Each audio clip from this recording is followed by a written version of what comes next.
Welcome, everyone, and happy Thursday. It is noon Eastern time here on the East Coast, and you know what that means. It is time for Talent Experience Live, the show that covers everything that you need to know in talent acquisition, recruiting, human resources, and college basketball. John Deal, the Sweet 16 we're talking about today. It is that time of the year, buddy. It is. March and madness is upon us. We're not actually going to talk basketball, although I'd love to. Nothing like a little round ball in the afternoon. Thursday next week, I think. The most unproductive day of the year, I believe. I think it's been ranked. Yes, it certainly is. I talked about it last year. I said you need to start your office pools and do everything. But it's not that Thursday yet, John. So we're going to put a little spin on March Madness, on Sweet 16s, and we're going to talk about skills today. But, John, before we get into that, I have to pay the bills, right? This is the house that Intelligent Talent Experience built. So I want to chat a little bit about that. Obviously, this is the program Talent Experience Live. It's proudly brought to you by the good folks here at Phenom, whose purpose is, you want to fill in the blank? To help a billion with a B. Billion with a B find the right work. And we do that through fun content like this, of course, but also through our Intelligent Talent Experience platform, which helps candidates find the right fit faster. Employees with skills evolve in their current role and beyond.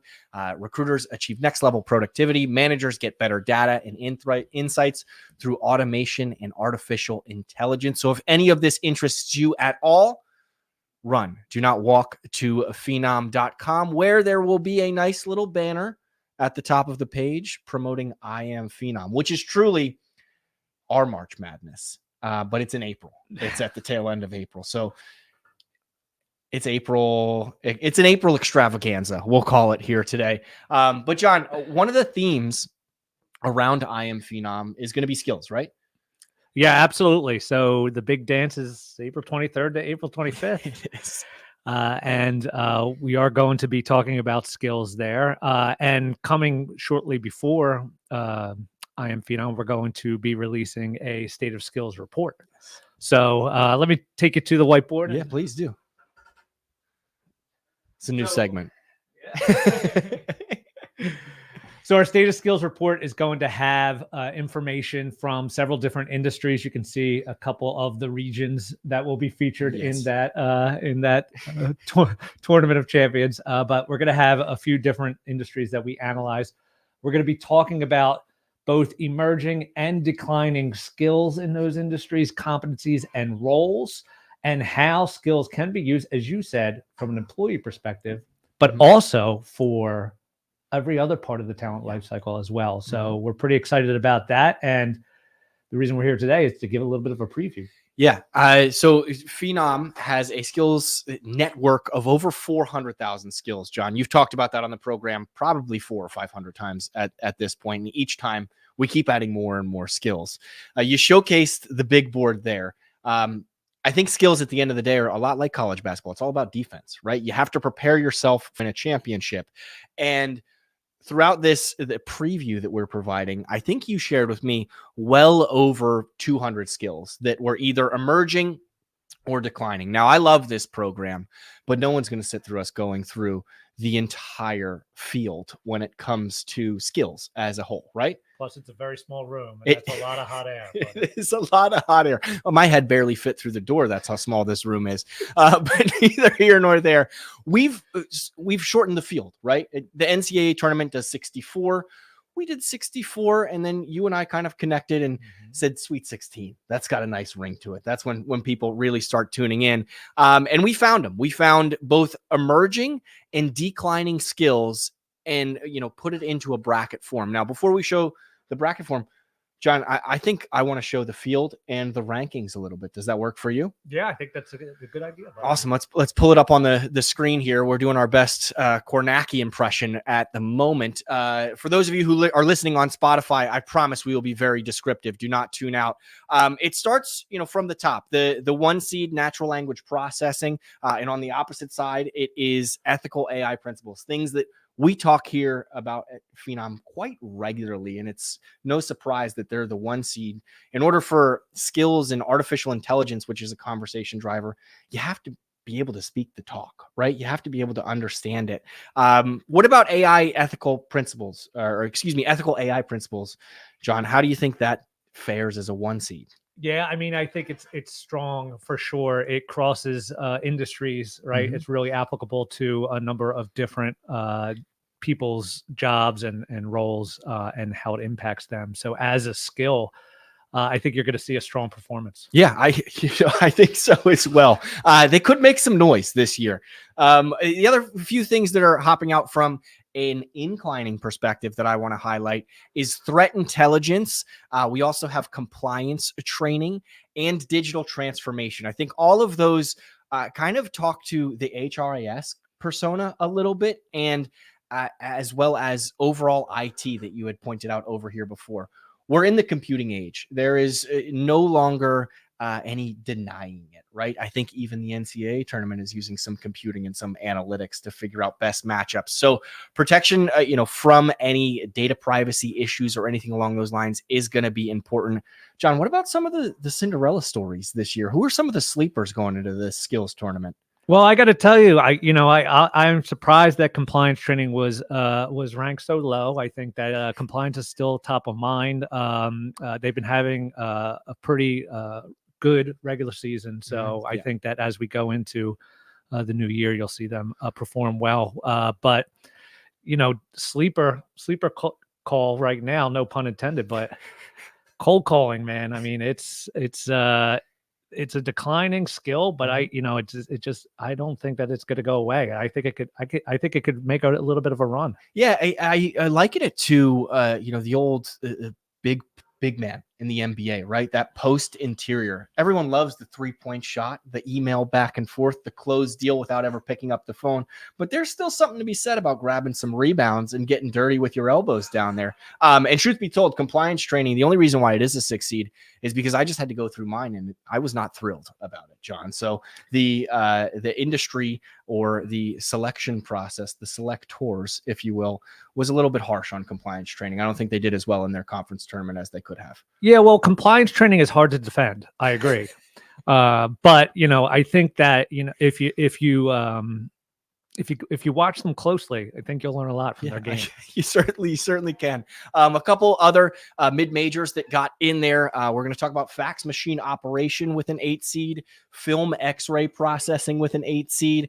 Many people say this could be their last chance. They're certainly declining. So we'll see if they make any noise in the early rounds. But anything else before we jump into the one-on-one matchups, John? Oh, I'm excited about the 4-5 telehealth versus quantum computing. That's going to be probably a buzzer beater of a game, I would say. Back and forth, just gun and shoot offense, if you will. Sure. So we'll jump right into the actual tournament itself. As you can see, we have a traditional 16 seed bracket here, and the first battle that we're going to look at, John, is that 1 seed coming out of the East. We have natural language processing versus that fax machine operation. On paper, I think the 1 seed blows them out of the water. But do you think the fax machine has anything to stand on here? I think that if it was actually on paper, they might. But no, I think natural language processing is going to run away with it for sure. I think it's going to be a slaughterhouse. I agree. I'm going straight chalk on this one. So we're going to move them to the next round. The next one that we're going to talk about is threat intelligence versus handwritten communication, the 3 versus the 6 seed. I think it's interesting. Handwritten notes may have come back up a little bit in the COVID years, right? Everyone was at home. You could send people things. But now that everything is digital, and COVID had a lot to do with that, with Zoom meetings and everything along those lines, I think threat intelligence is really a threat in this tournament. It could make some noise. Any thoughts on that? Any chance that handwritten communication could sneak out a victory here? I mean, it could be interesting. Despite the fact that my taxes are high, they still require me to handwrite a check to pay them, and so you never know. It could be, there could be a little bit of a hubbub here, but I tend to agree with you, with the distribution of workforces and the fact that, like you said earlier, that the data is needs to be protected, and company IP and secrets and things like that. Just the level of intelligence that's going to need to be brought to bear now, when stuff is not just behind closed door in a server room or things like that. I think threat intelligence is probably going to eke it out. Yeah, I think so as well. It's interesting you brought up handwritten checks there. I think that's a skill that has had a career as long as Udonis Haslem in the NBA. It feels like it's been here forever, and it's not going anywhere if you're continuing to have to do that for your taxes. That sounds miserable. But on to the matchup that you were excited about, John. Telehealth versus quantum computing. Talk us through this matchup. Yeah, so these are two powerhouse skills for sure, right? Quantum computing, again, really crosses industries and is going to be especially important as we get into more and more data crunching. But the benefits of telehealth are just incredible, right? I don't have to worry about where the best heart surgeon is in the world, or where the best even skin doctor is in the world, dermatologist, right? I can go online and have a consult with them no matter where they are. And still can't do telesurgery, but in some cases that's actually coming up as well. So yeah, this is a powerhouse matchup. Yeah, I think telehealth is only really on the rise when it comes to skills, especially when we look at the current urgent care situation. Used to be a big threat in that conference. However, we're still waiting in line at the urgent care and telehealth. When we talk about the digital transformation, which is the next matchup that we're going to look at, organizations are seeing more and more people being able to work from anywhere, whether it's hybrid, whether it's remote, or whether it's simply on the go. We think about traditional sales folks who may be on the move for meetings and things like that. All of a sudden, they catch a cold from a flight. They're going to telehealth their doctor, so by the time they get home, they can get that Z-Pack and get right back out there to the next round of the tournament. So I think telehealth as well. I would agree. If I had to drive to urgent care, I'd drive right past it and just go to the funeral home, because that's how much urgent care is killing me. That's days. Dark. That's I did not anticipate us to get that dark. And we have a technical difficulty here on our bracket, but don't worry, we will resolve it. John, I want to talk to you a little bit about our next matchup, which is digital transformation leadership and manual data entry. I've always been a big fan of manual data entry. I think you put on some music, you go through, crunch the numbers, dive into some insights. But as we move towards this cloud computing world that is here now, it's no surprise that they're the 2 seed. What do you think about this matchup? Yeah, this is a tough one. Manual data entry is easy, right? And it is easy for organizations to implement. Yes. Digital transformation leadership is certainly not easy, right? And so that skill is going to certainly be in demand. So I could see this being a very interesting matchup where manual data entry might make a real stink in this bracket, but man, digital transformation leadership. Yeah, I think if it's not this year, it's next year that manual data entry might not even be in the dance. So I'm going to agree with you there and say I think digital transformation leadership takes this. We go straight chalk on the east side. Chalk on the east. Which, as anyone who's filled out their bracket, not necessarily the best strategy to go with, but hopefully we have some surprises going out here in the west. We're going to start off with our other number 1 seed, which is the ethical AI principles versus film X-ray processing. Now, John, I want to talk to you about this because I just went to the dentist a couple weeks ago. Typically, you have to go behind. First time for everything. Yeah, I know. It's been 4 years. No cavities. Look out. Brush your teeth every day, kids, and floss more than I do. Neither here nor there. They were able to X-ray my teeth in the room. There was no big coat or anything along those lines. And then it showed up right on the computer screen, right? And it wasn't very costly on my end. So I think X-rays are changing overall as a skill. Right now, there's dental technicians who can do it right in the room with you. Let's talk about AI principles. I think that is a sleeper to win the whole thing. A sleeper 1 seed. What do you think about AI principles as a whole? I mean, they are strong contender this year. I would be surprised if they don't go all the way. Yeah, for sure. They are. It is helping people from that watched last year's tournament where AI bias was a number 1 seed. Yeah, and they did pretty well. And this year, I think Ethical AI Principles is taking a different approach to the game. You know, I've seen them, you know, watching some European tapes and you know, really studying some of the fundamentals of taking something that's been so hotly debated and moving it forward in a meaningful fashion, right? And so, and they got a strong big man, right? And there's still space for a big man in the league, I believe. There is. I agree. I think ethical AI principles, a lot like GDPR, right? Europe seems to, you know, start to pave the way of more overarching AI responsibilities and roles that are coming into play. So I think that it's no doubt they beat X-rays in round number 1. Next one up, I think you have a soft spot for compliance training in this tournament, John. They're heading up against Consulting, the 3 seed. Walk me through this matchup, and who do you think is going to make it out alive? So, you know, Consulting has always been a strong contender in this tournament for sure.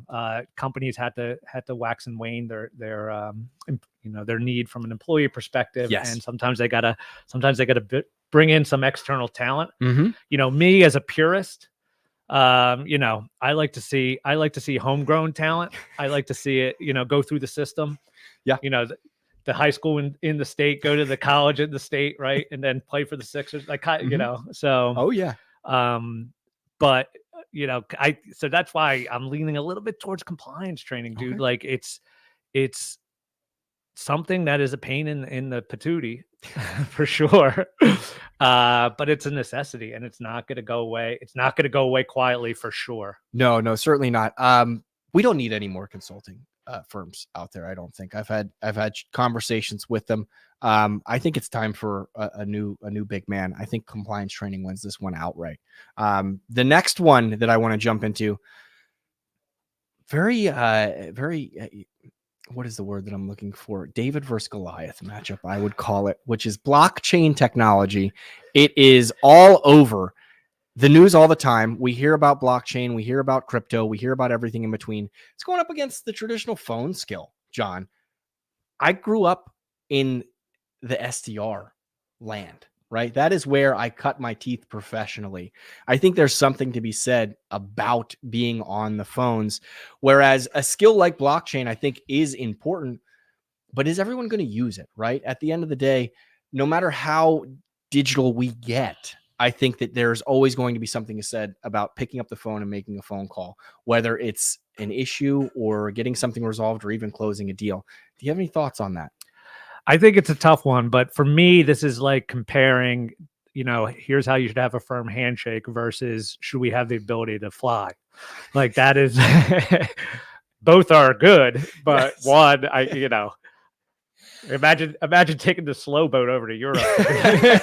You know what I mean? So it is tough. You know, one certainly impacts you more, you know, from a day-to-day perspective, but blockchain is, as a technology, is really starting to move into a lot of these different industries. For instance, in healthcare, because of the way that health is distributed, healthcare is distributed, and that, like you said, like you could go like to the urgent care down the street, or you could go, you know, on do telehealth, right? Or you could, you know, while you're on vacation and you know, you try to challenge the local talent and 3-on-3. Yeah. You roll an ankle, you're not going to wait till you get home, dude. You got to take care of business. You're right? absolutely right.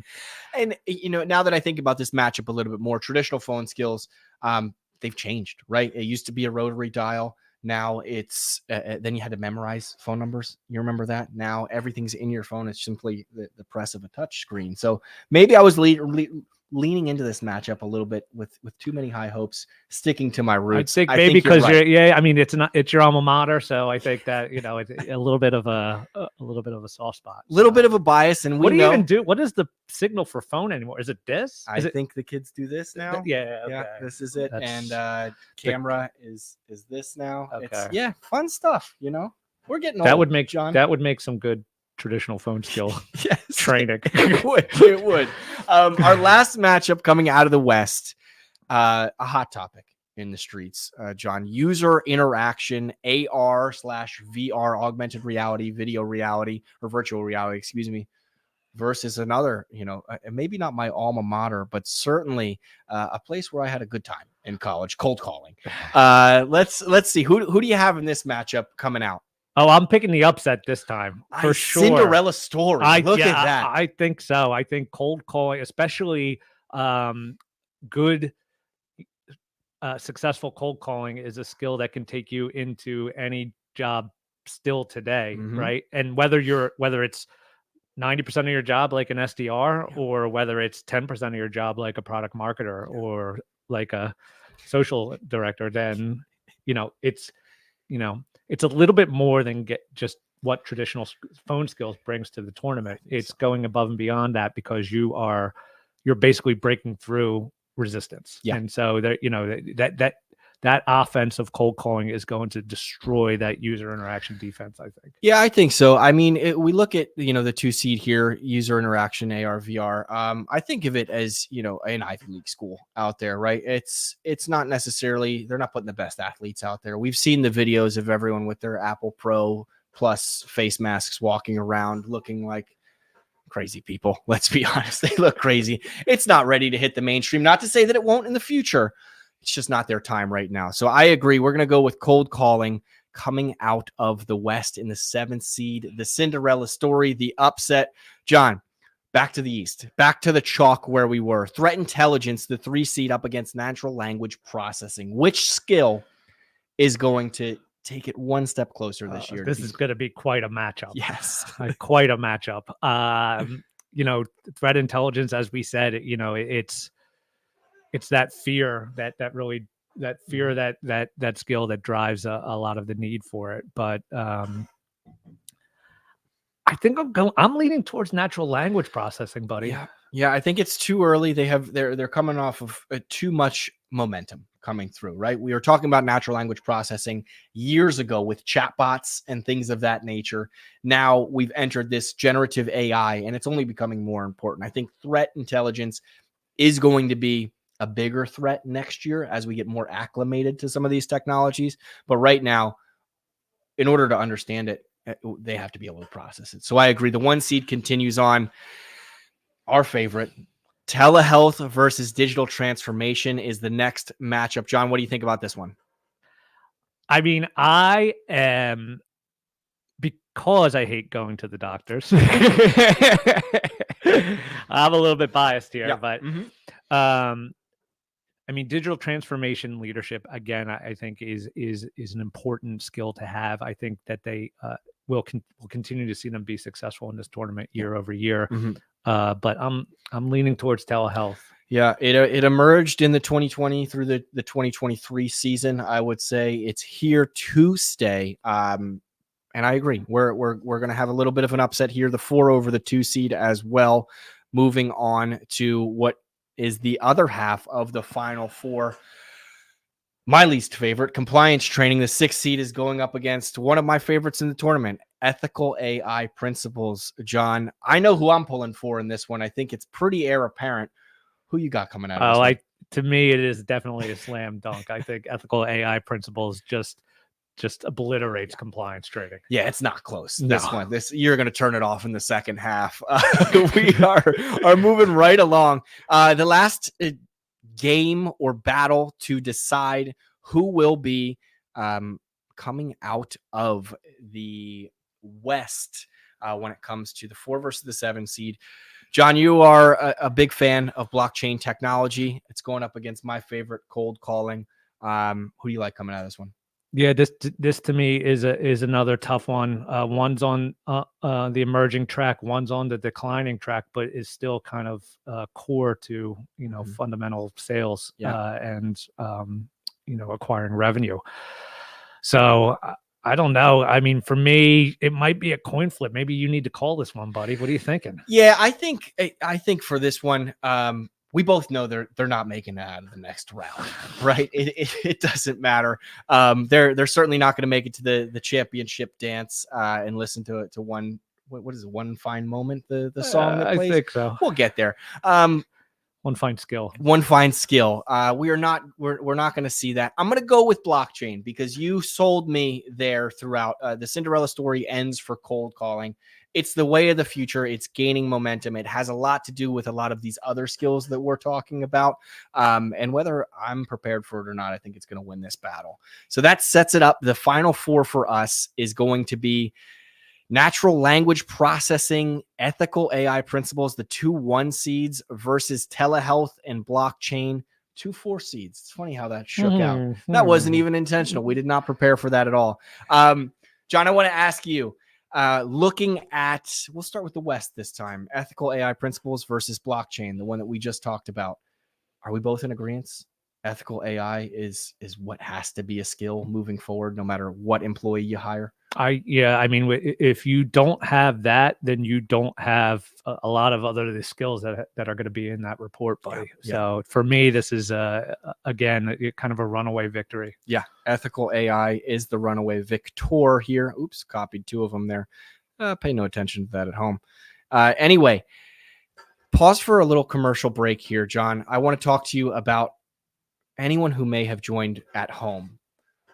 What is this all about? Where can folks find more about these skills and what are emerging skills? Because we're having fun here, going back and forth, kind of discussing these, but there's obviously some raw data behind it and some raw insights as to what skills your organization should look at and maybe what I wouldn't say should avoid, but should be cautious of as a top priority moving forward.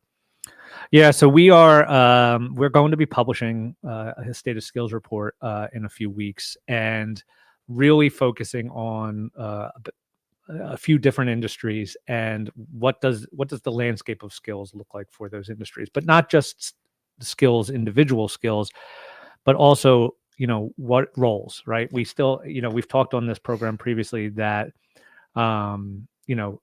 job titles are still something that people use from an evaluation perspective. They're, it's not 100% skills up and down the board.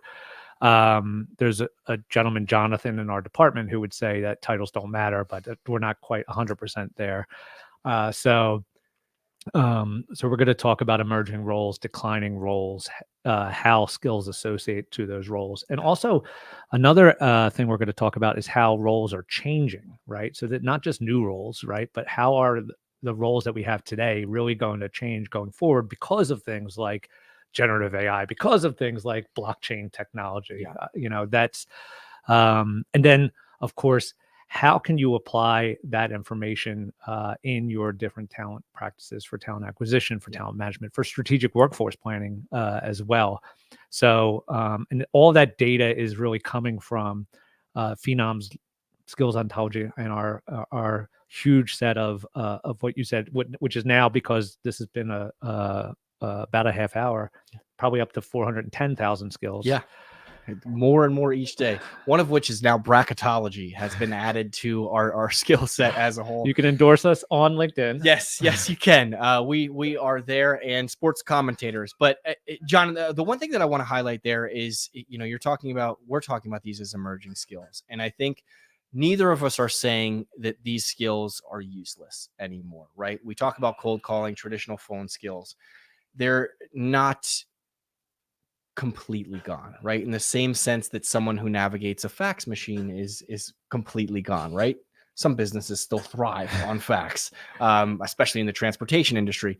But as we move forward, we're going to see less and less of that, which I think is really the point of it. And rather than focusing on some of those job descriptions, like you mentioned, it's figuring out how to simply get from point A to point B with skills themselves, right? Yeah, and the nature of the skills will certainly change. Like we had the 2 and 7 seed going against each other, so cold calling and VR and AR. So imagine a cold call where someone pops into your helmet, says they want to talk to you, but that's not necessarily out of the realm of possibility, right? Not too far fetched. So cold VR. Yes. That's actually terrifying. Yes. Think about it. But no, you raise an excellent point. The skills are going to transform. They're going to change. And I want to get back to crowning a champion here today, because we need to figure out for 2024, as we enter our own big dance, where we think the lion's share of the conversation is going to be on a skill that organizations need moving forward. Mm-hmm. So let's wrap up the East bracket here. We have natural language processing against telehealth, your favorite. I don't know if I like them in this round, John. Telehealth versus NLP.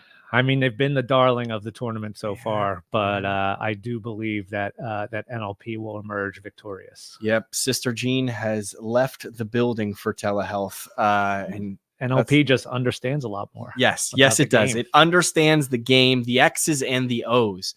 So we are going to move them in, and it's chalk, right? The 1 seed versus the 1 seed, ethical AI principles versus natural language processing.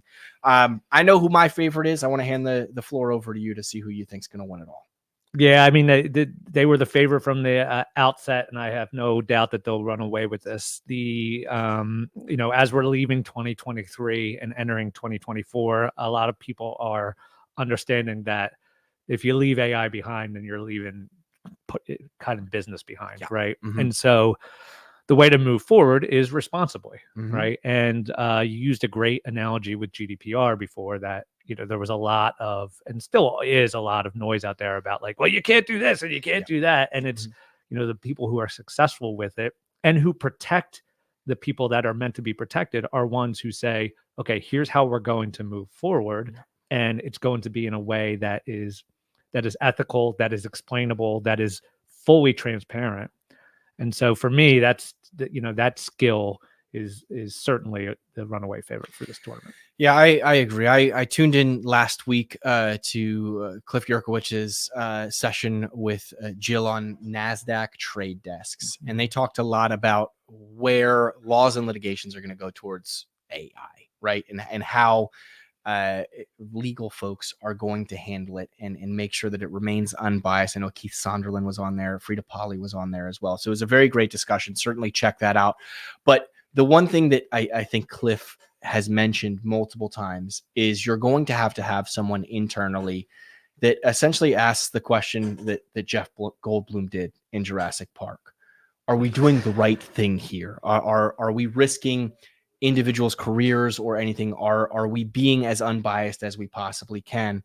And having someone with ethical AI principles as a skill is the first step to doing that, right? They may not be your chief AI compliance officer, CAIO, I think is what they're calling it in the industry right now. Maybe not tomorrow, but for the future as you look forward to that. So I think that's a huge skill, and it's one that you're going to want to have ingrained in every employee across the business, which is why I want to crown them champion today, because it doesn't matter if it's your SDR who is leveraging AI for cold emailing or maybe cold VR scripts someday. It doesn't matter if it is your social media manager leveraging AI in some way, shape, or form. It is ensuring that the technology is doing what it's supposed to be in a fair, concise, and quite frankly, human way for something that isn't human, right? Yeah, and it's near and dear to our hearts. So maybe we got a little bit of rose-colored glasses, but you hit the nail on the head that this is a skill that really needs to be ingrained in the culture of the organization when you're going to be either developing AI or using it, which that's every organization. I just described every organization. And so, it's something that we certainly take very seriously, as you heard Cliff kind of talk about here at Phenom, because we love doing AI stuff. So, and so as a result, the only way to really do it is approach it from an ethical line. Is the right way. Yeah, I agree, John. And we do have rose-colored glasses on, but you know what? The first step is admitting, right? And I wouldn't say they're rose-colored; they're gradient-colored glasses. I apologize to Matt and Greg and John and Caroline. That is not lilac or mint. No, but John, this has been fun. I think like overall conceptually, we weren't sure how this tournament was going to work, right? We made some goofy images about it, but I think it really opens up that discussion for folks in their organization to identify what they need for the future, even if it isn't a need today, right? Perfect example, blockchain. I don't know anything about it, but according to you, it's going to be very important in the future. I don't think I'm alone in not knowing enough about it. And there are other organizations that may not as well. And they need to look into these skills early in order to move forward, even if they aren't the number one winner, right? They're going to make noise in the tournament for years to come. Yeah, I think, certainly had some fun with this, but the information here is going to be reflected in the State of Skills report. Yeah. And that is the purpose of that report, is to be informative to people who may not be familiar with certain skill sets and certain roles that are out there in their own industry or in other industries. So that, hopefully people get benefit, not just from us doing this, but also from the details in the report that is coming out soon. Yeah. This is what we like to call top of funnel marketing right here, John. And the bottom of the funnel is downloading the report. And that's what you're going to want to do when it comes out. But it's not coming out for a little while, right? So what can folks do in between? They can register for IAMPHENOM. John, I thought you would never ask. I didn't give you the opportunity to even answer that one. It's coming up here in Philadelphia, April 23rd through the 25th. We're going to have fantastic keynote speakers. I know we're making a couple announcements in the coming weeks of who will be speaking, which is exciting stuff. So definitely like, share, and subscribe to all of our Phenom social channels in order to stay up to date with that. But also, I know the SHRM Symposium is today in Philadelphia. Some folks who may be short on some SHRM or HRCI credits, we're handing those out like hotcakes at IAMPHENOM. Come down, get your credits as well. And we're not just handing out hotcakes, we're also handing out cheesesteaks. We're having fantastic networking events and training day that is on the 23rd. John, it's the can't miss event of the spring. Will you be there? I believe I will be there. He's going to be there. If somebody would just cold VR me. I need to get one of those just for the jokes on this show and to expense. I will be there. Will you be there? I'm going to be there. Yeah. Okay. We're going to be filming actually a couple TXLs with our partners as well as some customers for future episodes. And it's going to be a great and exciting time. So we certainly look forward to seeing you there. John, I want to thank you for joining the program today. I've had a lot of fun on this. I hope you have as well. And we're going to bring you back probably in 2 or 3 weeks for, I think, what would be your 7th time on the show, if you're down for it. I'm down, buddy. I know. Well, thank you so much for joining me again. Before we go, it is tradition around these parts that started just a few weeks ago to share song lyrics that are both thought-provoking and something that people should know for the rest of their lives and apply it to daily life. This is a segment that I completely made up, and these lyrics are the lyrics this week. I don't even bargain. I'll start from the bottom. I lost a Ferrari, Las Vegas, Nevada. I woke up the following day and went harder. Those are song lyrics from Lil Baby off of the track Wants and Needs. And what it says to me, John, is that we need to work harder to achieve some of these skills. We need to push forward on skills as a whole, and I can't wait to do so at IAMPHENOM. I hope everyone has a fantastic rest of their day, and we'll see you next week. We're talking about training day at IAMPHENOM, April 23rd. See you then.